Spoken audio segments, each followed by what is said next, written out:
All right, well, I think we can get started, even though we're 30 seconds early. Welcome to the UCCS Speaker Series. It's a pleasure to be with you again this week. Just a few reminders about upcoming events. I think 2 weeks from now, on December 12th, we'll be having a short afternoon, an hour, with former Assembly Speaker and current Chair of the UC Board of Regents, John Perez.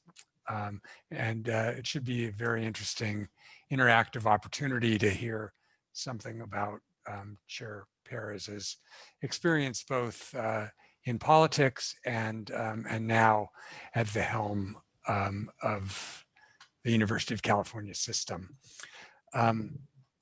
Then we have a hiatus until January, but we have a full lineup starting once again on January 13th.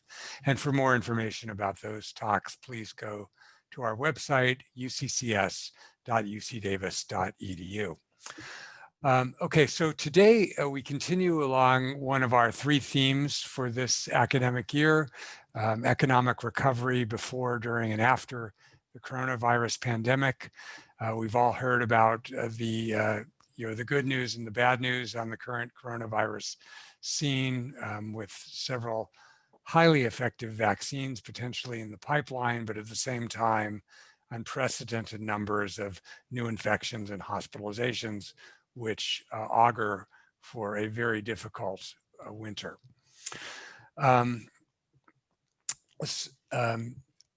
Assuming much of the brunt of the pandemic have been so-called essential workers, those of us who aren't able to work from home, who aren't able to self-isolate, and who perform essential services that allow the rest of us to carry on. And here to speak to us about those concerns and provide us with some late-breaking data are 2 investigators from the UC Berkeley Labor Center.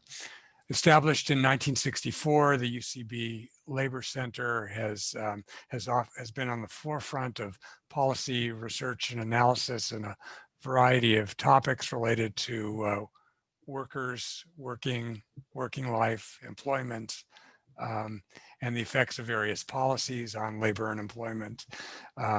They work both at the local, regional, as well as the national level, not to mention international. UC Center Sacramento has appreciated the longstanding set of interactions that we've had with UC Berkeley Labor Center faculty and staff. So here with us today are Dr. Koxing Huang and Ms. Sarah Thomason. Dr. Huang will be speaking first, I understand, and his background is that he has a PhD in economics from Amherst College, University of Massachusetts at Amherst. He's conducted research for several labor organizations, particularly in Taiwan, and also worked for the Taiwan Institute of Economic Research before that. So he joined the UC Berkeley low-wage work team in July of 2020, and we're very pleased to have him with us today. He'll be followed by Ms. Sarah Thomason. She's a research and policy associate at the Labor Center who focuses on low-wage work. Before joining the Labor Center, she worked at a number of nonprofit policy-related organizations. She has a Master's of Public Policy from the UC Berkeley School of Public Policy, prior to all that was an organizer on economic justice campaigns in a number of US cities. So we're really pleased to have both of them. I think their talk's going to be very informative. They're going to be bringing us up-to-date information that it's essentially not possible at this point in time anyway to obtain elsewhere. So we're very, very, very glad to be hearing from both Dr. Huang and Ms. Thomason. So let's start with Dr. Huang. Go ahead, please. Thank you. Thank you, Dr. Cronvis, for your nice introduction. And hello, everyone. This is Koxing Huang and Sarah Thompson from the UC Berkeley Labor Center. Thanks so much for having us here today. And as Dr. Kravis mentioned, that we all both from the UC Berkeley Labor Center, and we have a team focused on low-wage workers, especially the working condition of women, immigrant, and workers of color. Sarah and I are part of that team. And in today's presentation, we will talk about workers' potential risk of exposure to COVID-19 in the workplaces. First of all, we want to clarify that we are not health and safety experts.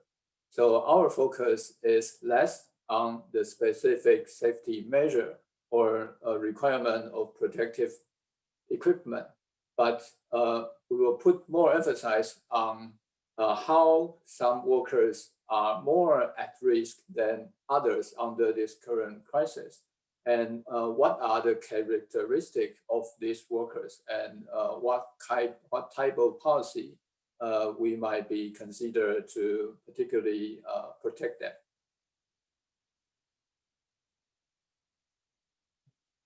Okay, but before we start, we would like to ask a little bit help from you. We want to know a little bit more about you, particularly what are you most interested in learning from us about the pandemic and the workers. So please type your answers in the Zoom chat, and so we can see. And we really want to learn more from you about the type of question you are interested in, and we will try our best to address those questions in our presentation and also in our discussion section. We probably won't be able to answer all of your questions today due to the time constraint and due to the constraint of our ability, but we will definitely incorporate your question into our future research. So you can type your thoughts and also any other comments and questions while we present our research. Then we will come back to answer those questions at the Q&A section.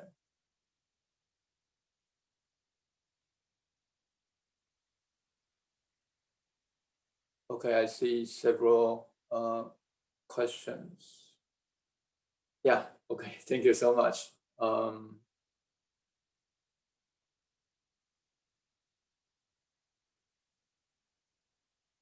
Okay. So next, we will start from a brief overview of the labor market conditions during the pandemic, including California's labor market and the US in general. Particularly to look at what kind of impact on workers' employment in California and also in the US in general. And we will then report several key findings on workers' potential risk of exposure measured by the physical proximity to others at the occupational level. And we will explain why we use this measure and what does it mean to measure the physical proximity to others. And finally, we will conclude with a few policy issues that we should be paying attention to in the near future. And then we will have some time for our Q&A section. Our presentation is a part of an ongoing research project, so your comments and questions are extremely welcome.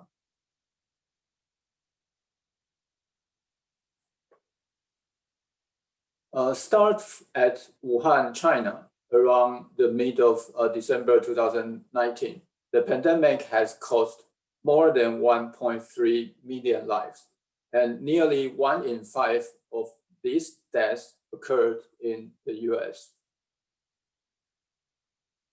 While we will focus on the labor in this presentation, let's not forget the origin of this public health crisis. and the bigger picture of the ongoing humanitarian crisis. The emphasis on the public health aspect also has implications to our understanding of the nature of the current economic crisis, because this is an economic crisis induced by the public health crisis.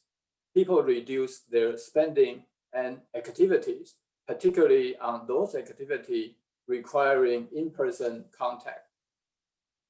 So we see that the negative impact are particularly concentrated on certain industry that provide in-person services like restaurant, personal care, hotels, and so on. As a result, workers in this industry are more likely to lose their job.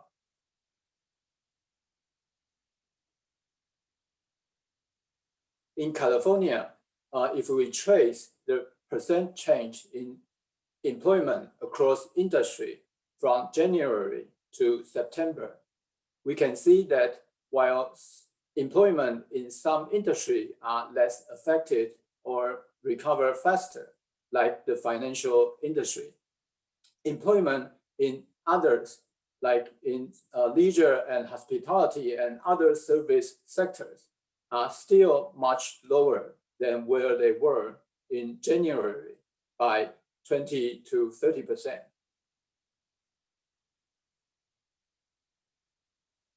Since this industry also employed disproportionately many low-wage workers, the current crisis hurt the low-wage workers much more than the high-wage workers. As shown in this graph, we trace the percentage change of employment of different wage groups from January to September. For low-wage workers' employment, the green line, low-wage workers' employment was hit much harder and remained lower than its January level by about 28%. In contrast, the red line, the high-wage workers' employment has largely recovered, only lower than its January level by 2%. This pattern occurred not only in the California, but nationwide, and is one of the features distinguishing this crisis from previous one. In this graph, the blue line shows the high-income group's employment. It always recovered quickly, but in the previous crisis, the purple line, the low-income group employment did not fall behind that much as they did in the current crisis. The difference comes from the fact that the current crisis is not a typical economic crisis, but a crisis induced by a public health shock, so that the impacts are concentrated on the industry and jobs that require close in-person contact.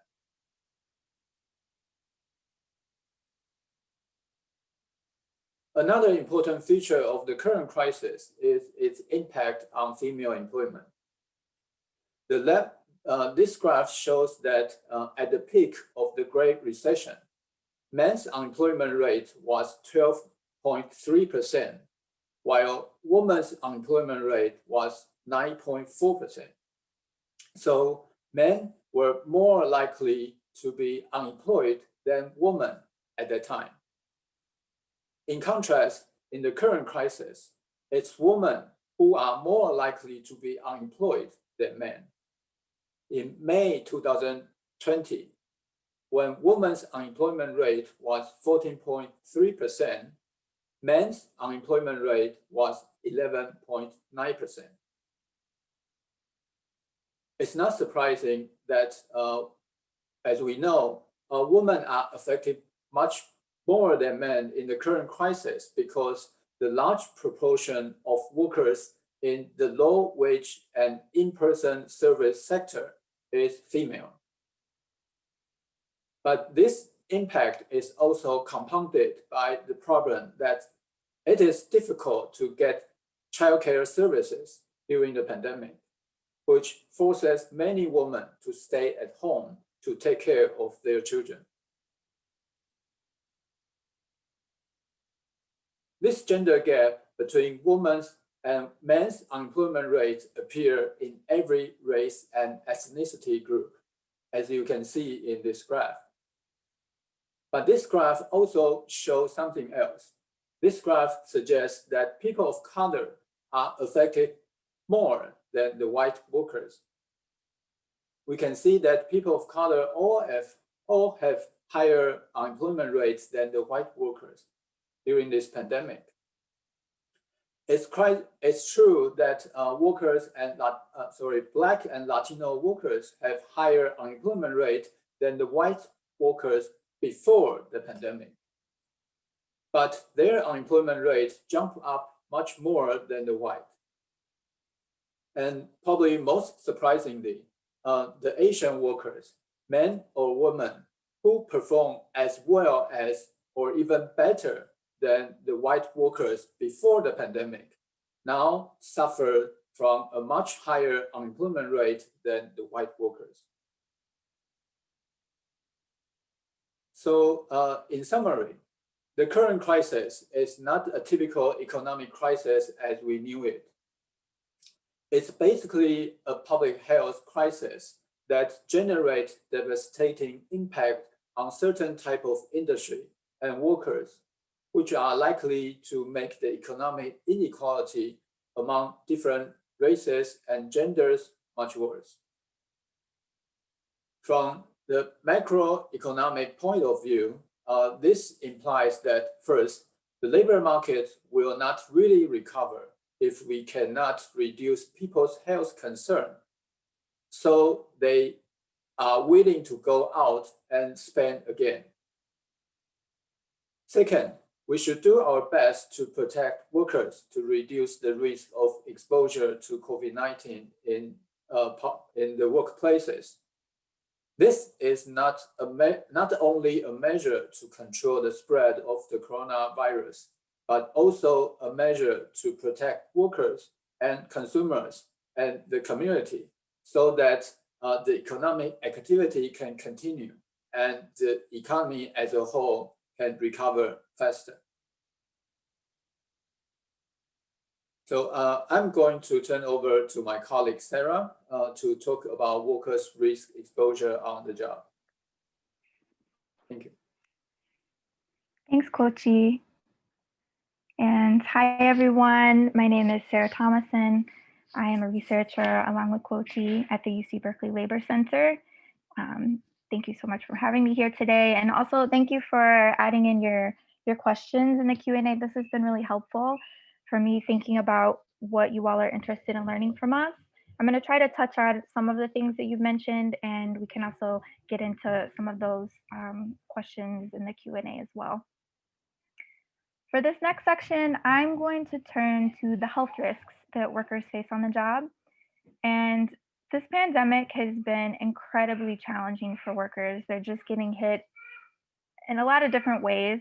As Kochi described, a lot of people are struggling to stay afloat while they're unemployed. Those who are still employed may be managing anxiety about whether or not they're going to lose their job or have their hours cut. And for those who aren't working remotely, going to work may mean risking exposure to the virus. Many of us want to figure out how to best protect workers here in California. And in order to do that, it would be, and to know where to focus our attention and resources, it would be really helpful to get a better sense of which workers are most at risk of exposure at work. And so that's what we're going to try to share with you today about what we know so far. Unfortunately, the data that we have and our knowledge of the virus are still really limited. We do not have actual data on infections by occupation or industry here in California. In a couple of other states, Utah and Washington state, they've started to collect and report on that. But here in California, each county is collecting and reporting data a little bit differently. And although some are reporting on infections among healthcare workers, there is no statewide central data set by occupation or industry. And although it seems like we've been living in the pandemic forever, it really has not been that long. It's been less than a year, and we're still continually learning more about how the virus is transmitted. And so that means that our understanding of the risk factors involved are still limited. But there are some things that we have learned so far. The workplace is a common site of transmission. We've seen studies in Europe and Asia that suggest workplace transmission accounts for between 15 and 25% of infections. In San Diego County, in their most recent report, they found that the workplace was the likely site of infection for a little more than 30% of individuals. It's also clear that physical proximity to others on the job is one key risk factor.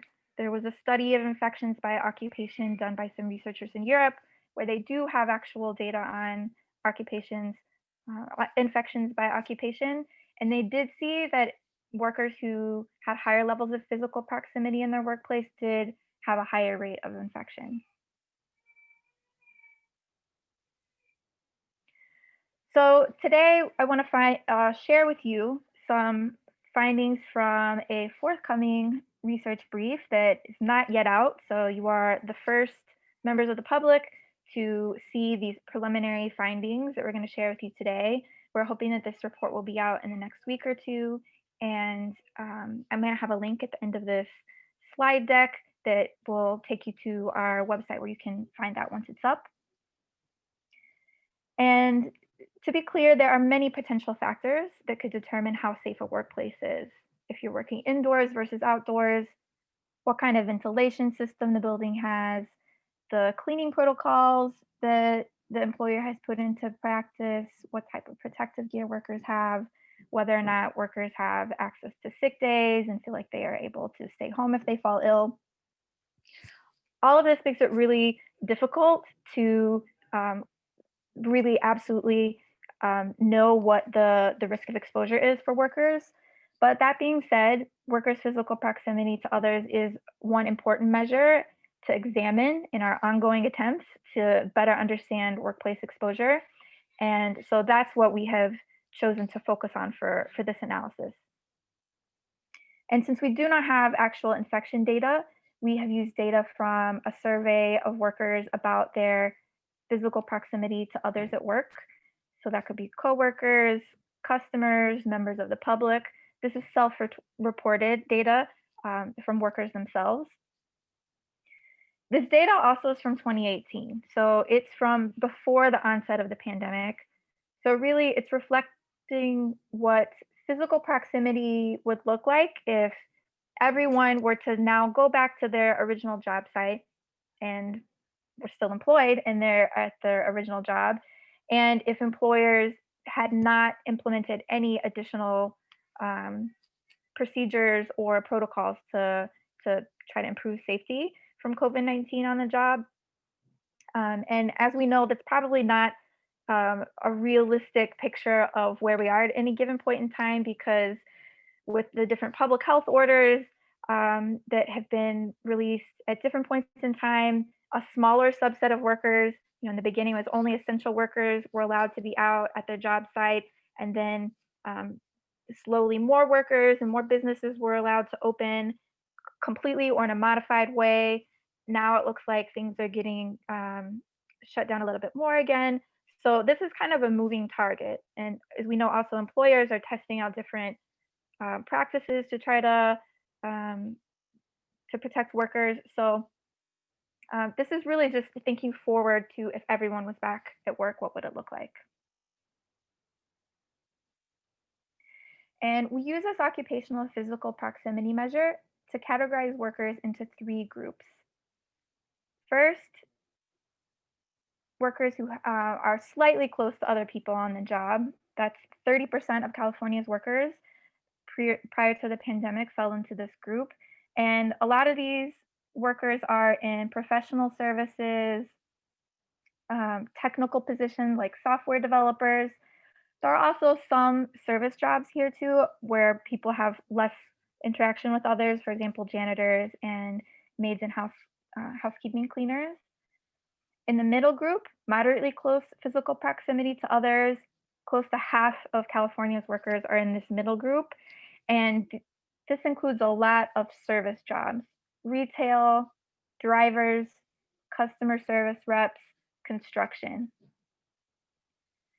In the highest physical proximity group, very close, we have 22% of California workers, and these are primarily education, health, and other caring occupations where workers are very close to other people.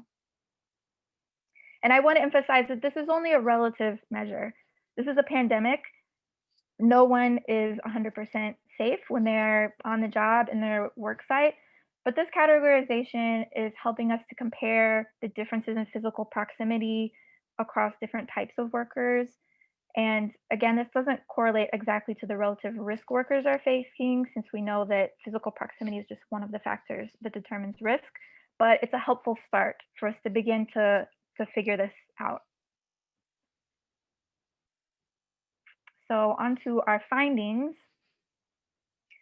We found that low-wage workers were more likely to be employed in occupations with moderately or very close physical proximity to others.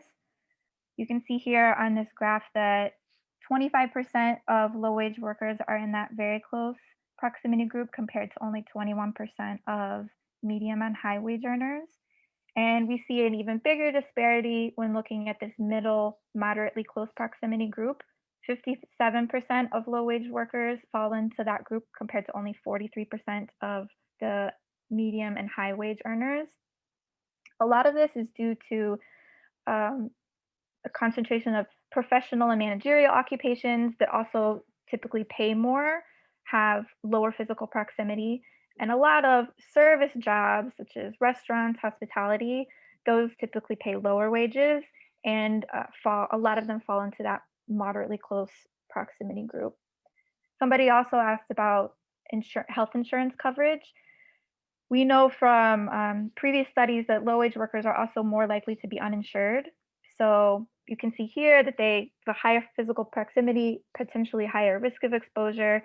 They're also least have the fewest resources to deal with like such an extreme health situation if they are not insured and have low wages and maybe little savings.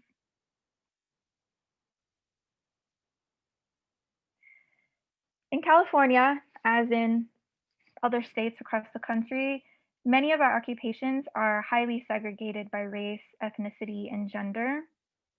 And as a result of that, we see a lot of differences in physical proximity levels across race, ethnicity, and gender. So I want to walk you through a couple of graphs showing these differences. First, women were more likely to have very close proximity to others on the job, to be in that highest group. Women are overrepresented in many occupations, such as with that very close physical proximity, such as healthcare and education jobs. Women of all races have high rates of employment as nursing assistants, medical assistants, elementary school teachers, teaching assistants, childcare workers, and that's why we see that so many more of them are in that highest group. And conversely, men were more likely to have moderately close proximity to others on the job. They are overrepresented in occupations such as truck drivers, laborers, retail jobs. In particular, Black men have high levels of employment as security guards. So that's where a lot of theirs is coming from. And Latino men have high rates of employment as construction workers, landscapers, and as production workers.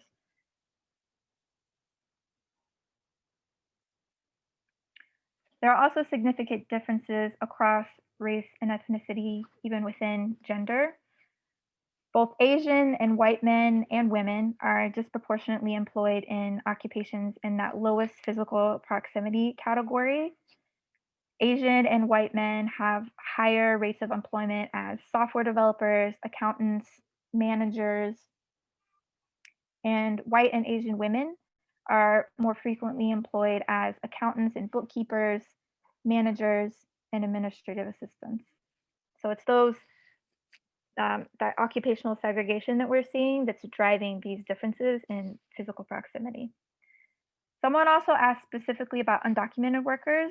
I don't have data points to share with you today on that, but we have been looking at that and hope to be able to release something on that, if not with this particular report, but in the future. In addition to physical proximity on the job, we know that one big factor is who is even on the job site, which workers are able to work remotely. If you're able to stay at home and continue working, that greatly reduces your risk of exposure because you don't have to interact with people nearly as much. For this measure, this is not actual data, again, on whether people are currently working remotely or not, although we do have some initial data points that we will hope to be sharing in future reports. But this analysis, we are looking at, again, at the occupational measure of their characteristics before the pandemic. And for this one, we use the methodology adopted by some researchers at the University of Chicago. They pulled together 20 different measures from this data set about the types of tasks and activities workers are doing during the day, such as, are you lifting objects? Are you meeting people face to face? And pulling those together, creating a score about their likely ability to do their work remotely. So this is also a potential measure. It's not necessarily reflective of the actual decisions that employers have made about who they're allowing to work from home or not. And because of the occupational segregation that I mentioned before, we do see a lot of differences in the ability to work remotely across different demographic groups and job characteristics. For example, men are less likely to be able to work remotely. As you remember, I mentioned before, many of them are overrepresented in some of these service jobs that, such as driving, construction, that you would not necessarily be able to do remotely.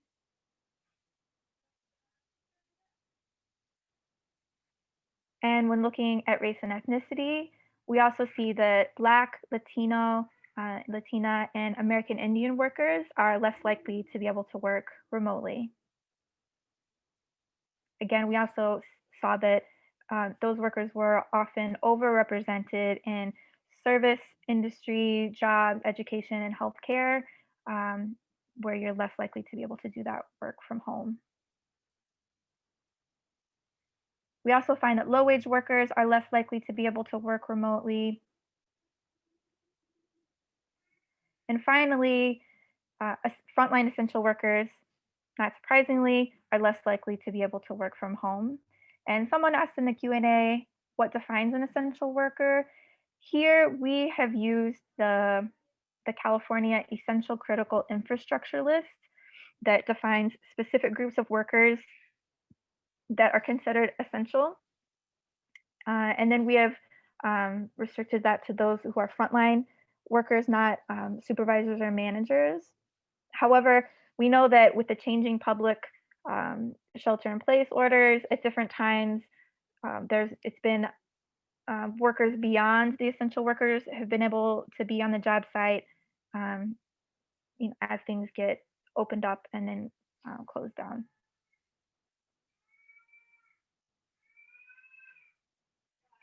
Overall, what we have seen is that the pandemic has deepened health and economic inequities in a really, frankly, devastating way. Some of the hardest industries in terms of job losses have a workforce that is disproportionately women and people of color. So that's why we've seen those workers have more likely to lose their jobs. And it's also those same workers, low-wage workers, workers of color, and women that also have higher relative physical proximity on a job, and so therefore may face a higher risk of exposure. So on both ends are really bearing the brunt of the effects of this pandemic. And as workers return to their job sites, looking forward, as we hopefully will begin to be opening up more, their actual risk of exposure will be determined by a number of things. So one is employer practices. There's a lot that employers can do, such as implementing changes in staffing, work pace, scheduling to allow for more social distancing, reducing that physical proximity to others on the job, installing protective barriers, providing time to do hand washing and supplies for hand washing, providing personal protective equipment to workers, and also guaranteed paid time off is very important for workers to feel that if they do have symptoms that they can stay home instead of going and potentially exposing others on their work site if they turn out to have COVID-19. But it's also going to take public health measures and policies to ensure that firms do take on these practices and that they are creating safe and healthy workplaces, both when they are reluctant to do so and also just when they don't know how, providing that guidance about what are the steps that they need to take to protect their workers. There are a couple examples of how government agencies are doing that here in California so far. Los Angeles County just earlier this November established a public health council for worker safety, and they passed an ordinance to protect workers from retaliation if they were bringing to their employer's attention potential risk of exposure to the virus on the job and suggesting ways to improve that. Cal OSHA is also currently considering implementing some new regulations that would do a number of things, including requiring employers to put systems in place for identifying and correcting COVID-19 exposure hazards and involving workers in that process of identifying those risk areas and coming up with solutions. And also requiring systems for checking if workers have symptoms, getting regular testing for workers, and communicating when workers have symptoms or have tested positive to other employees that could have been exposed. Finally, it's going to be really important to have mechanisms in place to allow for worker voice. Workers are experts on their job site and the work that they do, and so they're going to be, and they're on the front lines, they're going to be the ones seeing where things are dangerous, where there's potential risk of exposure.